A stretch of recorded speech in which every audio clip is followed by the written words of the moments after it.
In today's world, doctors are highly respected people who are seen to be intelligent and have the ability to do the most important and most difficult tasks in society.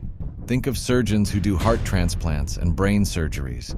And in a country where brain surgeons are few and far between, the need for one has never been at a higher demand.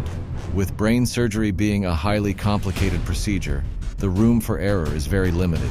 But when a doctor makes the most obvious mistakes that puts his patients' lives in danger, then that's where it gets suspicious and dark. Meet the mad doctor, Tristram Horton, an American neurosurgeon practicing in South Africa. He is in deep trouble and is being heavily investigated following allegations of performing poorly done brain surgeries that have left several patients paralyzed.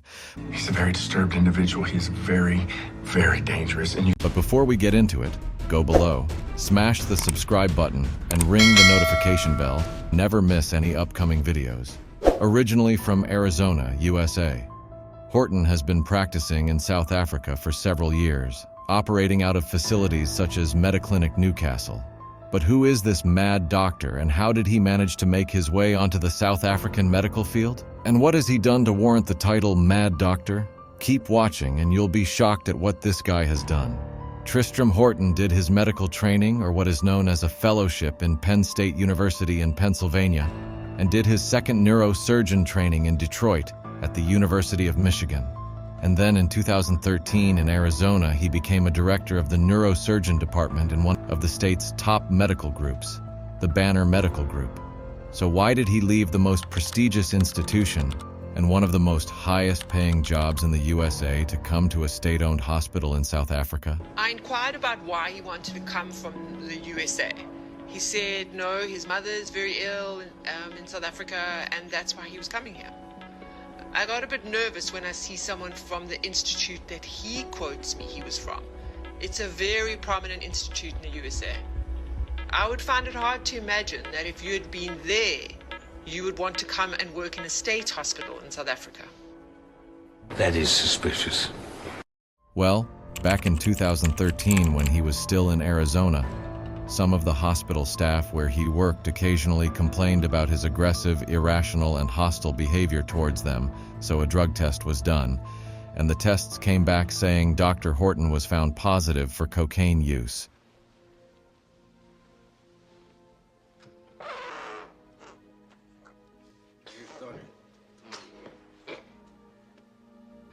The Arizona Medical Board did a thorough investigation, and later in 2017 and 2019, after the investigation was concluded, they took his medical license so he couldn't practice anywhere. Crazy. But wait, it gets even crazier. Some psychological tests were ran too. It was also found that this guy's reactions were too slow for a doctor who performed brain surgery. It's around that time when he started surfacing in South Africa.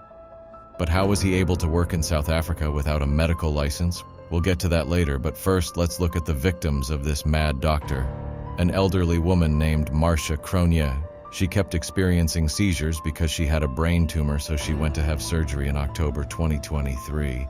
After her operation was done, Dr. Horton told her he had successfully removed the tumor, but a month later when she went for a checkup, it was discovered that the tumor wasn't only still there, but it was bigger than before. This guy lied to his colleagues and his patient. Why? Why get told that the thing is taken out, but this oncologist is telling me he didn't take everything out? Another one was 19-year-old Matibela Ramoshaba. He had a blood clot in his brain, so Horton did the surgery. And instead of clipping the blood aneurysm that caused the blood clot, he clipped an artery that mainly supplies blood to the brain, leaving the young teenager paralyzed. After the surgery, Matibela had to learn how to walk again. He is still struggling to function. I don't know what to say. He messed up my life. The Health Practitioners Council of South Africa, or the HPCSA, said that the first thing they look for when reviewing a foreign doctor's credentials is a letter of good standing. But they later found that Horton's registration was done incorrectly, and currently the investigation is still underway. As indicated, the medical board is looking into the matter. I'm not sure how far they are with it right now. He has since stopped operating at the Newcastle Mediclinic and is registered under independent practitioners. The damage Tristram Horton has caused to some of his patients is irreversible. He has ruined lives. Is it the cocaine that's making him mess up all these surgeries? Or is he just a con man playing with people's lives? Some of his victims have lost all hope in doctors as a whole. I've lost all faith in doctors. All faith in doctors. What do you think about this mad doctor? Let us know down in the comments, and as always, if you enjoyed this video, hit the like button and share, and don't forget to subscribe to our channel for more. I'll catch you on the next one. Peace.